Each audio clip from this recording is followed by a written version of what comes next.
بریم برای تنظیم کرانویل پنیون دیفرنسیال که چجوری تنظیم میشه، روشایی که هست. حالا مثل کاغذ گذاشتن، رنگ زدن، ساعت اندیکاتور، چوب کبریت، همه اینا روشایی که حداقل من بلدم و دیدم و همه رو میخوام بگم تو این ویدیو.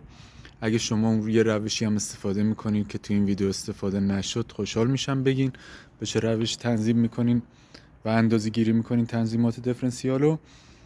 بریم انجام بدیم یکی یکی و هر کدوم خوبی و بدیش رو بگم و اینکه در آخرم میگم که توضیح میدم اگه یه قسمت از دیفرنسیال مشکل داشته باشه چه اتفاقی میفته، چه صدا کردن دیفرنسیال چطوریه، یعنی چه مشکلی ایجاد بشه میخونه دیفرنسیال. و بریم با هم دیگه شروع کنیم دیفرنسیال کامیون ها رو. این موضوع برای تمام کامیون هم هست دیگه، همه کامیون ها همین دیفرنسیال ها رو دارن، چه تک باشه جفت باشه فرقی نمیکنه. اندازه گیری همه رو میخوام تو این ویدیو دیگه پروندهش رو ببندیم و بریم. خب بریم شروع کنیم دوستان. در آخر خودم میگم که خودم چطور اصلا تنظیم میکنم، کدوم روش رو استفاده میکنم برای دیفرنسیال. از تنظیم دیفرنسیال نترسین، کلا ما مکانیکا یه مقدار جو میدیم به تنظیم دیفرنسیال. شاید به خاطر همین بعضی وقتا میگن خیلی تنظیم دیفرنسیال حساسه و اگه خوب تنظیم نشه، مخصوصا برای دیفرنسیال های بزرگ، این رو میگم که بدونین هرچی دیفرنسیال بزرگتر بود، کرانویل پنیون بزرگتر بود، احتیاج به دقت کمتری داره. و چند تا نکتم آخر ویدیو میگم که خیلی مهمه و برای مخصوصا خوندن دیفرنسیال که اگه صدا بده خیلی اهمیت داره. اگه این نکات رو رعایت کنین دیفرنسیالتون به مشکل نمیخوره و هیچ مشکلی هم نباشه. اولین روش که هست کاغذ، یه کاغذ 1/10 کاغذ دفتره، یه مقدار گریس میزنیم تا جویده نشه. این رو میذارن لای دنده ها و میچرخونیم دیفرنسیال رو تا ببینیم آیا خلاصی که به این دیفرنسیال دادیم کمتر از 10 صدم نباشه. میذاریم اینجا. لازم نیست به این بزرگی بذاریم، همین 1-2 دنده رو بگیره کافیه، اصلا زیاد اهمیت هم نداره خیلی دقیق باشه. میچرخونم، میبینید که پاره نشد کاغذ. این رو فقط یه کاغذ 1/10 میذاشتن حالا قدیم، یا اگه دوستان الان هم استفاده کنم میبینید پاره نشد، یعنی اینکه بیشتر از 1/10 خلاصی داره دیفرنسیال. اگه بخوایم ببینین که بیشتر از اندازه خلاصی نباشه، خب کاغذ رو تا میکنین، مثلا میخواین زیر 20 صدم 2/10 باشه، کاغذ رو تا میکنین یه مقدار جویده بشه، یعنی اینکه درسته. خلاصی بخوام بگم برای همه دیفرنسیال های کامیون ها که دیگه دنبال کاتالوگ و این ور اون ور و این فلان ماشین انقدر فلان ماشین نه، چون گفتم حساسیت زیادی نداره و احتیاج نداره به ترسین از تنظیم دیفرنسیال. هیچ کامیون و کشنده ای رو زیر 15 صدم نذارین. البته که کامیونت ها هستن که 8 صدم و اینام، ولی بیشتر از 10 صدم بذارین همه کامیون ها و چیزا رو، و بیشتر از بذار بگم 3/10 آره 30 صدم هم، بیشتر از 30 صدم هم نذارین دیفرنسیال ها، همین اندازه برای همه. یعنی اگه یه کامیون اومد و نمیدونستین چقدر تنظیم کنین، 20 صدم خلاصی بدین، 15 صدم خلاصی بدین، اهمیتی نداره اون 5 صدم خطا. این رو میگم برای دوستانی که حالا ممکنه بگن آقا نه این اتفاق نباید بیفته، باید خیلی دقیق تنظیم بشه. باور کنین واقعیت اینطوری نیست. یعنی دیفرنسیال های کامیون اگه توی کاتالوگش 15 صدم بود، شما بذاریم 25 صدم 30 صدم هم نه 40 صدم بذارین، نه میخونه نه صدا میده. درسته که هرچی خب دقیق تر بذاریم بهتره، فشار کمتری به دنده ها میاد و نگران این موضوع نباشین. اگه دوستانی نگاه میکنن این ویدیو رو که خب خودشون حرفه‌ای این کارن و انجام میداد دیفرنسیال، من این حرفا رو میگم برای دوستانی که خب کمتر کار کردن، اون کامیونی که میخوان کار کنن و شاید اصلا ندونن اندازه‌شو. این رو برای اون دوستان میگم. حالا اگه حرفه‌ای هستین و تو کامیونی که دارین کار میکنین دقیق میدونین باید چقدر بگیرین، خب همون عددی که توی کاتالوگ نوشته بگیرین. گفتم حالا برای اینکه بدونیم بیشتر از اون 20 صدم نیست، میتونین تا کنین کاغذ، ولی این روش استفاده نمیکردن. یعنی قدیم همین یک لا ورق رو میذاشتن و ببینن کم نباشه، چون وقتی کم باشه دنده ها خورده میشه، روغن کمتر میره لای دنده ها، ولی همونطور که گفتم اگه بیشتر باشه مشکلی وجود نمیاد. بریم سراغ روش بعدی. روش بعدی چوب کبریت گذاشتن لای دنده است. توی عمق دنده یه چوب کبریت میذارن، میچرخونن و این چوب کبریت یه مقدار له بشه و بعدم خلاصی داشته باشه، کرامیک پنیون اینجوری این صدا رو بده، میگن که اوکی و تموم. زیاد روش دقیقی نیست، الانم چوب کبریت ندارم براتون بذارم، ولی خب همین که شنیدین فکر میکنم کافی باشه، چون اصلا زیاد روش دقیقی نیست و قابل اعتمادم نیست زیاد. به خاطر همین ما هم انجام نمیدیم و میگذریم ازش. هوام بس ناجوان مردانه سرده امروز، ما بیرون داریم کار میکنیم توی هوای ابری. بریم سراغ حرکت بعدی. خب این یکی رو برای خلاصی انجام نمیدن، در واقع یا کل لای دنده رو پر میکنن از گریس یا یه مقدار گریس میزنن داخل دنده. این برای اینه که بدونن دنده ها چقدر روی همدیگه میشینه، مثلا بالای دنده میشینه، پایین دنده میشینه، وسط دنده. یه مقدار گریس میزنن دنده رو اینجوری صاف میکنن. میتونیم پر کنیم کل دنده رو. کار رنگ رو میکنه، حالا رنگم میزنم جلوتر تا ببینین. اینم خب دقیق تر از رنگ نمیشه و رنگ خیلی بهتر از این روشه. بعد میایم نگاه میکنین گریسو، حالا احتمالا اینجا خیلی دقیق نمیفته، نگاه میکنم ببینن چقدر نشسته دنده ها به هم دیگه سایده شده. ممکنه یه قسمت از دنده رو دنده کرامویل نگیره پنیونو، به خاطر هم گریس میزنم، ولی رنگ بهتره. حالا جلوتر رنگم میزنم و میگم چطور استفاده میشه. و اما بریم دقیق ترین روشی که خب هست و توصیهم به اینه که همیشه از این روش استفاده کنن.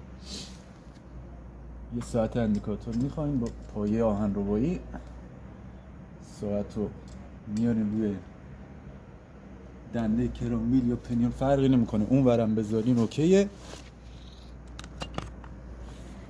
بعد ساعت رو نگاه میکنیم، دوری من دقیقه. ساعت یه مقدار فشار داره دوستان روی دنده. بعد خلاصیش رو نگاه میکنیم، میبینیم که من اینو 20 صدم گرفتم و 20 صدم داره تکون میخوره کرامویل پنیون. این کار رو اگه بخواین دقیق انجام بدین، باید بهتون بگم که برای اینکه نشون بده آیا کرامویل پنیون هوزنگ تاپ داره یا نه، یا حتی خود پوسته، باید 2-3 قسمت از کرامویل پنیون رو انجام بدین، یعنی به یک طرف چیز نکنین، اکتفا نکنین. و اما اینو بگم که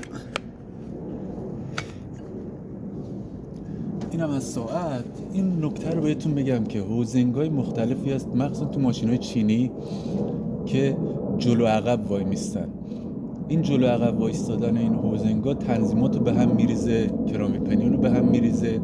باید دقت کنین که این مشکل وجود. چطوری نگاه کنین اینو ببینین. وقتی که حالا توی این یکی این مشکل وجود نداره، این که هوزنگ توی همه مدل‌های این ماشین همینه، ولی توی چینیا و اگه اشتباه نکنم توی اسکانیا هوزنگ‌ها جلو عقب وای میسته. این مهرهای سر و ته رو می‌بینین که اینجوری لب به لب الان پوست بسته شده، اینم همینطور. ببین به یک اندازه بسته شدن این مهرها و از پوسته به یک اندازه فاصله دارن. اگه یک سمت بیرون اومده بود و سمت دیگه داخل رفته بود، شک کنین به هوزنگ کرامویل پنیون ممکنه اشتباه باشه، یا هوزنگی که دارین برای اون کرامویل پنیون و پوست استفاده میکنین اشتباهه. تنظیم کردن این مهرها رو هم ویدیو داریم، ولی همینجا هم که بخوام بهتون بگم، من با همین 2 سو انداختم اینجا و مهرها رو صفر کردم، یه مقدار زیادم فشار نیاوردم، همینجوری کافیه و اصلا نمیخواد تنظیم بیش از اندازه‌ای نداره. البته این نکته رو بگم، این پیچ‌های آلینی کپ‌ها رو من شل میذارم، ته میرسونم، صفر نمی‌کنم که هم کنس بربرنگای کله قندیمون آزاد باشن، آزادتر باشه، راحت جابجا بشه موقع تنظیم، و همین که این مهرها روونتر بسته شه. اگه صفر کنی ممکنه مهرها و سفت بشه و تنظیمتون اذیت کنه. ببین به همین صورت یه مقدار سفت کردم، به همینم اکتفا میکنم. بیشتر از این تنظیم، یعنی خودم برای تنظیم این بوربونینگا اذیت نمیکنم چون کافیه. بیشتر از این نمیخواد خیلی حساسیت. میتونید سفت کنین یه مقدار بیشتر، حالا با آچر ابزاری چیزی، و 1/4 دور بعد مهره رو شل کنین از یک طرف. البته این روش هم میتونین استفاده کنین. من دارم ساده ترین روش ها رو میگم که شما سخت نگیرین و نترسین از تنظیم دیفرنسیال، وگرنه که بخوام قانونیشو بگم و تنظیمشو بگم، لاتون لای رول برنگای قلتگای رول برنگ بذارم، خب اون تنظیماتو همه فکر میکنم با یه سرچ ساده میشه متوجه شد که آقا یه بوربرنگو چطوری تنظیم کرد، فیلر چند باید بره، اندازه بوربرنگ چند باشه، اینا همه رو میشه. ولی واقعیت من از این کارا استفاده نمیکنم و همین جوری که الان دیدین تنظیم میکنم. رنگم بزنم و بعد بگم که خودم چطور تنظیم میکنم و اگه چه مشکلاتی باشه صدا میفته.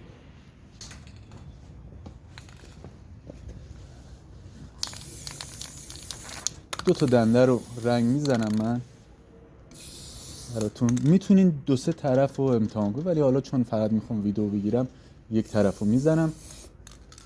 5 دقیقه صبر میکنیم رنگ خشک بشه. برای رنگ زدن واقعیتش اینه که باید این خلاصی رو کامل بگیرین، دنده ها رو بچسبونین به هم دیگه، رنگ بزنین.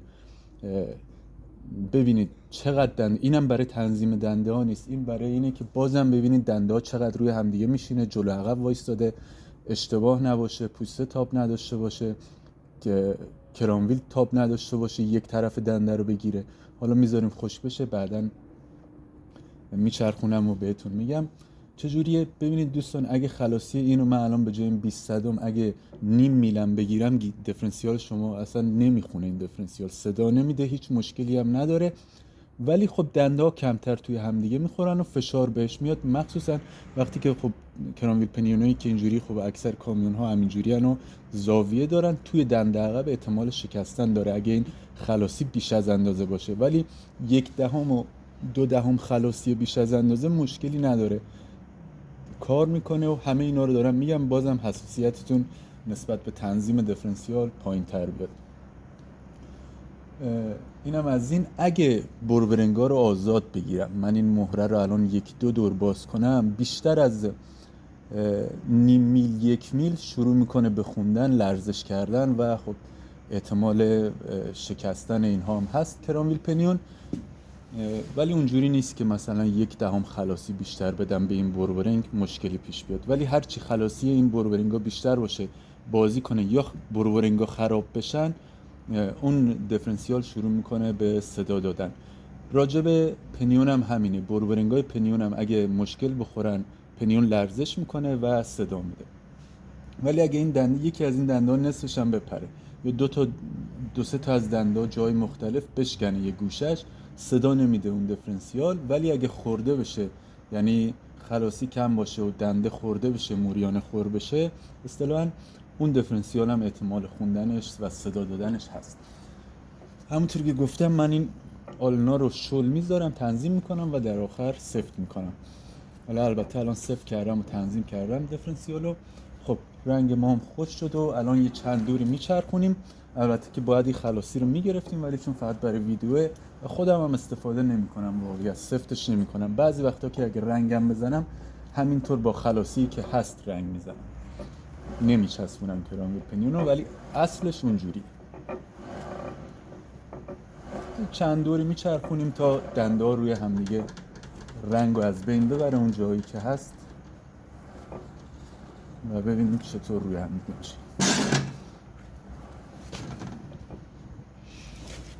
خب بهترین حالت اینه که مرکز دنده رو گرفته باشه. همینطور که میبینین این قسمت رو گرفته. بهترین حالتش اینجاست و یه مقدار به سمت عقب باشه. ببینید این الان تو بهترین حالت خودشه، یعنی این قسمت ها رو گرفته. اگه من این خلاصی رو میگرفتم میچسبوندم به هم دیگه، کامل مشخص تر میشد، یا دورای بیشتری میچرخوندم بیشترم میگرفت. چرا اینجوریه؟ چون دنده همدیگه رو هول میده و وسط وصله وقتی که اینجا رو بگیره وقتی توی فشار باشه کل دنده میشینه و مشکلی نداره. همطور که گفتم بهترین حالتش اینه. حالا اگه جلوی دنده رو گرفت یا عقب و دنده رو گرفت چه اتفاقی میفته؟ بالاتر یا پایینتر باشه چه مشکلی پیش بیاد؟ اگه سمت عقب باشه مشکل چندانی نداره، خب فشاری زیاد نمیاد. میدونین که بیشترین ضخامت دندم این قسمت بیرونیشه. اگه سمت داخل باشه ممکنه لبه رو زود بشکنه و به مشکل سریعتر بخوره. حالا چرا اینجوری میشه؟